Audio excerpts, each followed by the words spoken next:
El informe va a ser complementado por el compañero Pablo Andrade. Compañeras y compañeros, vamos a proceder a completar el informe con algunas de las informaciones relevantes que los compañeros han ido pidiendo en todo este periodo. Lo primero que quiero decirles, como vamos a usar una presentación, un PowerPoint, todo aquel que no llegue a ver lo que tiene en las pantallas, tiene en el voto un QR. Escaneando ese QR puede acceder a la página en la cual el sindicato ha publicado este informe para que esté accesible para ser visto por todos los compañeros. Entran a la página donde dice informes y buscan informe complementario del Consejo Central y ahí lo tienen.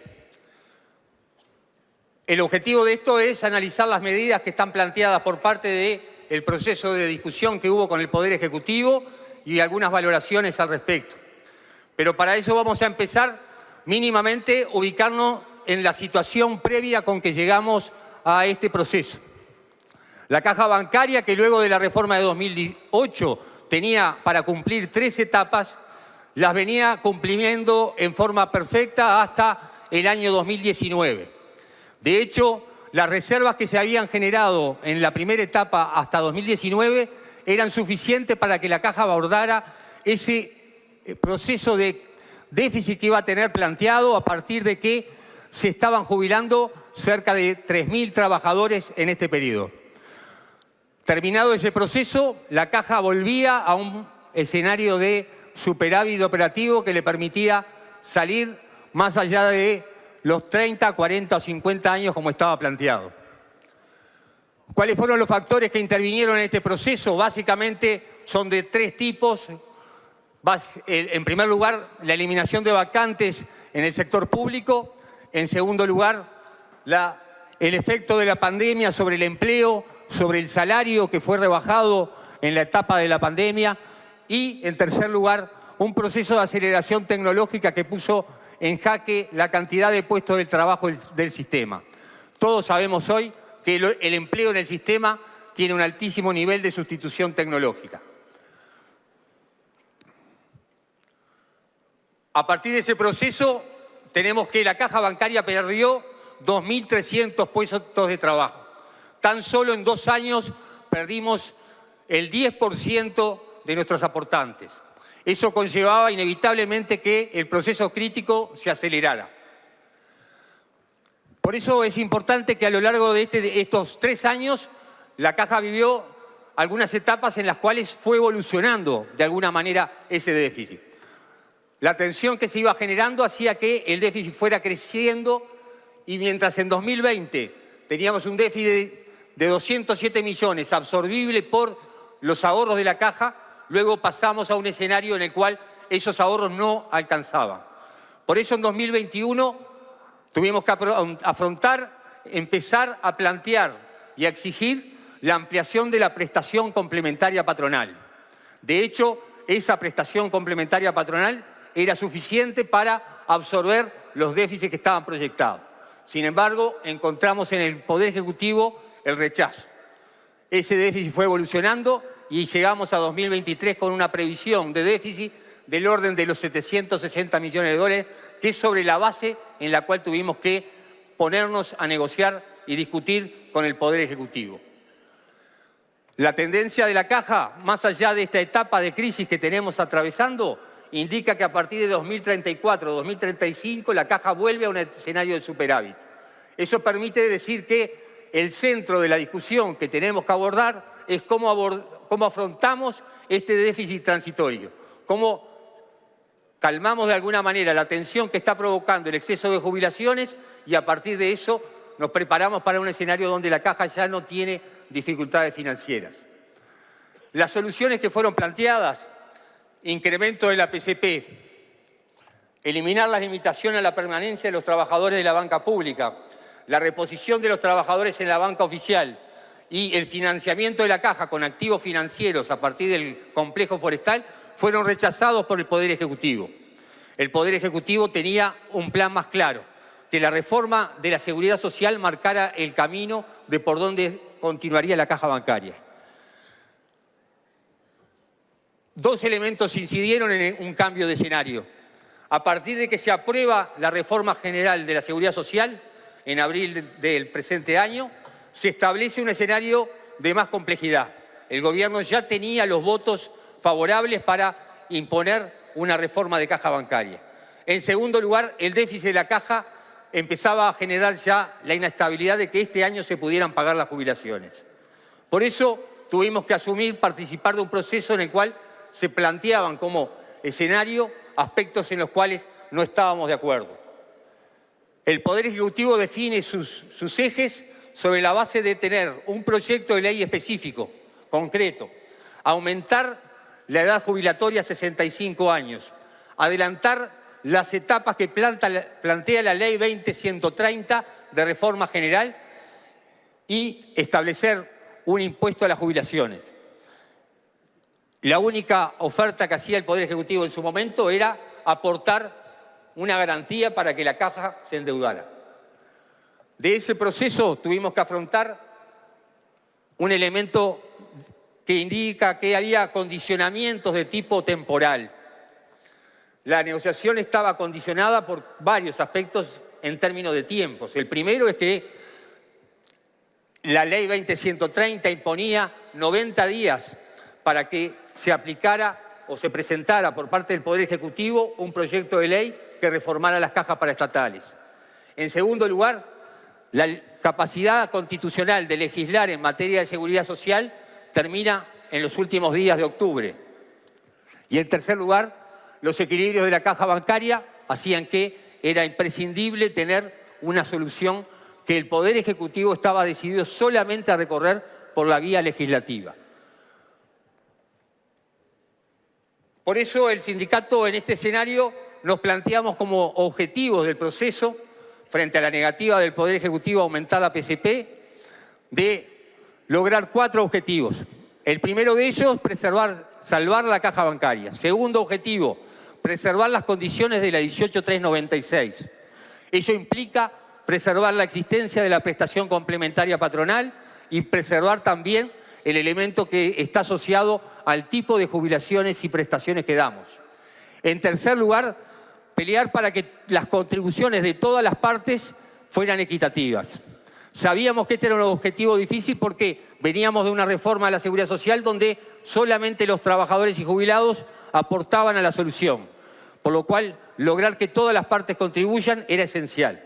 Y en cuarto lugar, que las contribuciones que hicieran los trabajadores y jubilados fueran las de menor efecto posible. Sobre esa base hicimos un montón de propuestas. En el camino tuvimos que participar de este ámbito de negociación creado por el Ejecutivo, en el cual formalmente participaba la caja bancaria y la representación de sus órdenes, en la cual tuvimos que llevar adelante propuestas para buscar soluciones. Incluir el incremento de la PCP, aumento de los aportes patronales de las empresas que ingresaron en 2008, incorporación de la caja bancaria de las nuevas empresas que funcionan en el sistema, postergación del inicio de las medidas de aumento de la edad jubilatoria, evitar que se adelante lo dispuesto en la Ley 20.130 en el cálculo jubilatorio, retener el IAS para la caja bancaria, estimular la permanencia de los trabajadores de mayor edad en el sistema, levantar las limitaciones de la edad jubilatoria en la banca pública, postergar los incentivos de la banca privada, impulsar la aplicación de bonificaciones por hijo para las mujeres y mantener el poder adquisitivo de las jubilaciones eran la base de todas las propuestas que llevamos adelante. Sin embargo, el Poder Ejecutivo seguía alineado con aplicar un adelanto de la Ley de Reforma General para la Caja Bancaria. Por eso vamos a cumplir de alguna manera con informar en la solución que está planteada por esta comisión cuáles son los objetivos que se cumplen. Primero, salvar la caja bancaria. Salvar la caja bancaria no es solamente un elemento de asegurarle a los veteranos, que hay unos cuantos en la Asamblea, de que se van a pagar las jubilaciones. Es también preservar la caja bancaria para todos los trabajadores que actualmente participan, asegurándole un instituto que pueda darle prestaciones, pero prestaciones de calidad, porque la caja bancaria tiene mínimos jubilatorios que son superiores a los del régimen general, máximos jubilatorios, es decir, los topes superiores al régimen general, y su sistema solidario intergeneracional arroja jubilaciones que son un 30% mayores que la que brinda una AFP sumada a la jubilación del Banco de Previsión Social. Por eso nos preocupamos en establecer claramente cómo y quiénes son los que, de alguna manera, en este proceso van a tener que afrontar un aporte a la solución. Y si dividimos nuestro colectivo en 5 partes, vamos a encontrar que tenemos en el sector de los jubilados 2 grupos. Uno de jubilados anteriores a 2008, sobre los cuales ya pesa un impuesto que se fue aprobado en la 18.396. Sobre ese colectivo no va a haber ninguna medida que cambie sus jubilaciones. Un segundo colectivo que son los jubilados que existen actualmente por la 18.396 y los compañeros que sigan jubilándose en los próximos años por esa ley. Ese colectivo va a tener una contribución de un impuesto del 4%. Luego viene un colectivo que está entre los nacidos en el año 65 y 1972, sobre los cuales va a pesar una serie de medidas que van a implicar un aumento de la edad de jubilación y alguna pequeña modificación en el tope jubilatorio que en el corto plazo es absorbido. Después tenemos una generación o un grupo de compañeros ubicados entre el año 73 y 77. Para ese colectivo, las soluciones que están planteadas van a quedar supeditadas a un objetivo. Se le propone en la ley un aumento de edad que solo se aplicará si la caja no alcanza las reservas que están planificadas. Eso quiere decir, si la caja alcanza un 50% de su presupuesto anual en reservas para el año 2032, la medida de aumento de la edad de esos trabajadores no se aplicaría. En último lugar, el colectivo de nacidos con posterioridad al año 1978. Para todos esos trabajadores se aplica estrictamente la ley 20.130. No hay ninguna de las medidas que tenga impacto sobre el colectivo de trabajadores más jóvenes. De esta manera estamos ejerciendo la solidaridad interna, haciendo el esfuerzo entre aquellos que estamos hoy más próximos a las jubilaciones, preservando a los más jóvenes y preservando a aquellos que ya han cerrado hace muchos años su ciclo laboral. Estas medidas tienen una serie de componentes que algunos ya han sido explicados en las distintas asambleas que hemos hecho en todo el país, pero nos parece que es importante que lo tengamos en claro. En primer lugar, se logró que la generación de 1964, nacido en 1964, no tenga modificaciones en ninguno de los factores jubilatorios. Luego tenemos un proceso de 3 años donde los trabajadores podrán acceder a una jubilación anticipada o una jubilación normal. Esa jubilación anticipada implica que reciban una jubilación que tendría en el entorno de entre un 8 y un 15% de rebaja en su prestación. Mantendría los topes actuales sin modificación. Una jubilación normal para aquellos trabajadores que permanecen trabajando algunos años más. En el caso de los nacidos en el 65, si permanecen hasta los 61, en el caso de los del 66 hasta el 62, los del 67 hasta los 63, esos trabajadores accederían a una jubilación tal cual está hoy en la 18.396. Es decir, no tendrían ninguna afectación, recibirían la misma jubilación si hubieran seguido trabajando en actividad hasta esa edad. Luego vienen las medidas que involucran un cambio, un adelanto de la convergencia general del sistema, medidas que adelantan la ley 20.130 tal cual el Poder Ejecutivo quería. En ese sentido, generamos 2 tipos de soluciones. Los adelantos de edad que involucran a los nacidos entre el 72 y 78 van a estar sometidos a el cumplimiento de esa meta que se fija para la caja bancaria. Si la caja bancaria alcanza las reservas establecidas, no tendrían un aumento de la edad por arriba de los 63 años. En segundo lugar, se mantienen los topes, se mantiene la tasa de reemplazo que tiene hoy la caja bancaria en la 16.713 y se empieza a incorporar el régimen general en la misma proporción que está planteado en la ley general. Es decir, a partir del 2034 se aplica mitad de cálculo con el régimen nuevo, mitad de cálculo con el régimen de la 18.396. Este escenario que pondera lo que son los años de trabajo solamente incorpora una ponderación en el año 2033, donde esas personas que se jubilen en 2033 tendrán una ponderación de 60% de la 18.396, 40% del nuevo régimen. Por su lado, el aumento de la edad, como les dije anteriormente, se va a aplicar en la medida que la caja bancaria no hubiera alcanzado los objetivos de ahorros definidos. Los máximos jubilatorios van a tener un escenario en el cual pueden, a partir de determinado año, 2032, tendrían una rebaja del 10%. Nosotros evaluamos que esta rebaja del 10% en el cálculo del tope o máximo jubilatorio no tiene impacto sobre las jubilaciones. Si comparamos la forma en que se ajusta el tope jubilatorio en relación a la evolución en pesos constantes de ese tope, encontramos de que aún con la rebaja del 10%, eso sería absorbido por el índice medio de salario y eso permitiría que el tope jubilatorio siga teniendo una relación directa con el ingreso que tienen los trabajadores en ese momento. Impuesto a las jubilaciones. El impuesto a las jubilaciones está planteado en un 4%. Nosotros planteamos como sindicato que el objetivo principal debía ser preservar el poder adquisitivo de las jubilaciones. Se le va a aplicar a los trabajadores que actualmente están jubilados hasta un máximo de 6 BPC, hasta un mínimo de 6 BPC. Es decir, por debajo de 6 BPC no se paga este impuesto.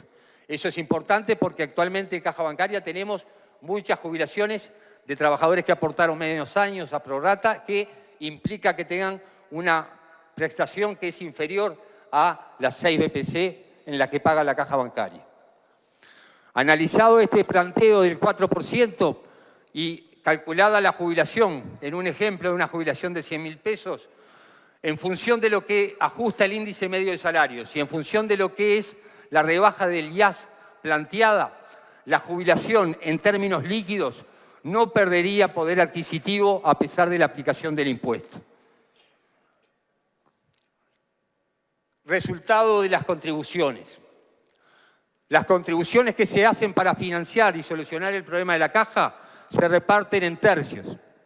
Tercios que están compuestos de aquí al 2033, momento en que comienza a aplicarse la reforma general en términos concretos. El aporte del Estado, 400 millones de dólares en la garantía soberana que le ofrecería la Caja Bancaria para que ésta emitiera una deuda que podría llevar hasta 20 años de plazo para pagar. La Caja no está obligada a tomar toda esa financiación, sino simplemente la cuota parte de recursos financieros que requiera. La garantía soberana permite que agentes institucionales como el Banco de Seguro del Estado o la SAFAP puedan colocar y ser parte de la financiación de la Caja. La contribución de los trabajadores y jubilados. Ellas se basan en la postergación de la edad y el impuesto a los jubilados como factores preponderantes. Esta contribución está ubicada en los 378 millones de dólares en el periodo que va entre 2024 y 2033. Contribución de las empresas. En el mismo periodo se establece una contribución de las empresas que va a llegar a los 419 millones de dólares. Este incremento se basa en: obtuvimos un incremento, un aumento de la prestación complementaria patronal en un 15%.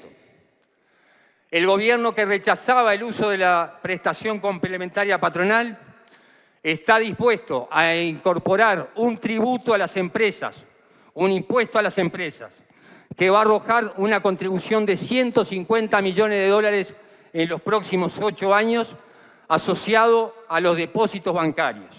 Esto quiere decir que se está creando, además de la PSP que carga los activos, un impuesto al negocio sobre los depósitos de los bancos. Este impuesto no va a ser pago por ninguna empresa financiera más que por los bancos. El aumento de la PCP sí va a estar incorporado. Y luego, la otra contribución que hacemos tanto trabajadores como empresas son los aportes patronales y personales que hace cada uno de los dos sectores por la prolongación de la etapa laboral del trabajador. Finalmente, un cuadro en el cual ponemos a disposición cuál es la forma y el mecanismo en que la caja bancaria se logra su equilibrio. Como observarán, si pueden verlo allí, los primeros 5 años son los de mayor déficit de la caja. Es el escenario en el cual tenemos la mayor cantidad de jubilaciones próximas. Por lo cual la contribución en esa primera etapa es absolutamente mayor de las empresas y es mayor en la necesidad de utilizar los fondos del Estado, es decir, de emitir deuda de la caja bancaria. Ese escenario nos da la posibilidad de estar absolutamente tranquilo que en función de las medidas que estamos planteando, en el año 2032 la caja ya prácticamente alcanza el 50% del presupuesto de pasividades que tiene por año. Eso significa que, de cumplirse estas proyecciones, estaríamos en condiciones de no aplicar los aumentos de edad para las generaciones que se jubilan en 2033 en adelante. Resultado, se incorpora a la solución de la ley 3 elementos. El primero, la bonificación por años de hijo de la mujer. Las compañeras trabajadoras tendrán una bonificación de hasta 2 años por hijo. La caja bancaria tiene disponible en la ley 20130 ampliar esta bonificación hasta 5. Cuando los números de la caja lo permitan, se podrá llevar adelante ampliaciones a ese máximo de 2 años por hijo. Eliminación del aumento de la edad posterior a 2033. Lograr los objetivos en términos financieros permitirá que esas medidas queden sin efecto. Eliminación del impuesto a los jubilados en igualdad de condiciones que los anteriores de 2008. Esto quiere decir que en la medida que la caja alcanza reservas equivalentes a un presupuesto anual, comienzan a bajarse las contribuciones impositivas que hay sobre las jubilaciones.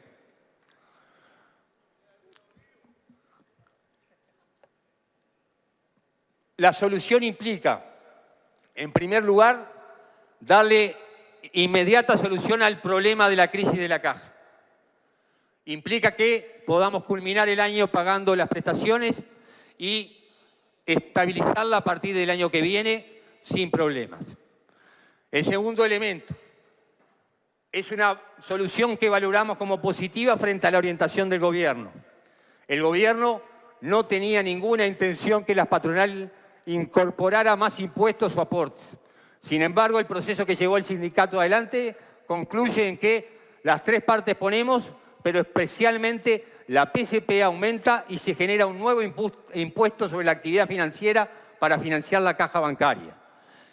En tercer lugar, seguimos protegiendo a las generaciones más jóvenes, preservando el instituto con vida de largo plazo, lo cual es fundamental para que este nivel de jubilaciones superiores al promedio que ofrece la caja bancaria siga protegiendo a los más jóvenes.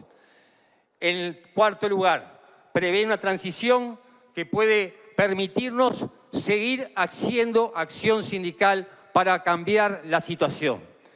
Porque en otras condiciones políticas, en otro escenario de correlación de fuerza para el movimiento sindical, muchas de estas cosas son replanteables o revisables.